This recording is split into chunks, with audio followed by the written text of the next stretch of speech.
என்னுடைய ஆத்ம திருப்திக்காக ரோஷினி சேரிட்டபிள் ட்ரஸ்ட், ரோஷினி அறக்கட்டளை என்று ஒன்று ஆரம்பித்து அதில் பழங்குடியின மக்களுடைய வாழ்வாதார முன்னேற்றத்திற்கும் குழந்தைகள் மற்றும் முதியோர்களுடைய பாதுகாப்பு, ஸோ பிள்ளைகளால் கைவிடப்பட்ட பேரண்ட்ஸால் கைவிடப்பட்ட குழந்தைகள், அம்மா அப்பா இல்லாத குழந்தைகள், இந்த மாதிரியான குழந்தைகளுக்கெல்லாம் நாங்கள் வந்து அடாப்ட் பண்ணி அவங்கள, ஆக்சுவலி எங்களுக்கு இப்போதைக்கு ஒரு பர்மனன்ட் ஹோம் இல்லை, ஸோ நாங்கள் வந்து அவங்கள எங்கே இருக்காங்களோ அங்கேயே அடாப்ட் பண்ணியிருக்கோம்.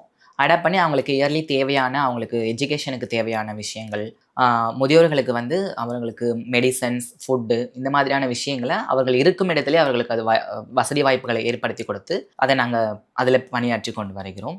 அதில் மரம் செடி கொடி வளர்ப்பது, சின்ன சின்ன ஆக்டிவிட்டீஸ். ஸோ குழந்தைகளுக்கு வந்து நிறைய வில்லேஜ் வந்து அடாப்ட் பண்ணி அந்த வில்லேஜுடைய மாற்றம், ஒரு வில்லேஜ் வந்து எப்படி தூய்மையாக இருக்கணும், இந்த வில்லேஜில் வந்து எப்படிப்பட்ட கல்விகள் இருந்தால் நல்லாயிருக்கும், ஸோ அப்படிங்கிறத அந்த அந்த வில்லேஜுடைய தலைவர்களுடைய உதவி நிமித்தம் ரோஷினி ஆர்கனைசேஷன்லேருந்து நாங்கள் அந்த மாதிரியான அவேர்னஸ்லாம் கொடுத்துட்ருந்தோம். நான் இந்த கட்சிக்கு வர்றதுக்கு முன்னாடியான என்னுடைய பயணம் அது.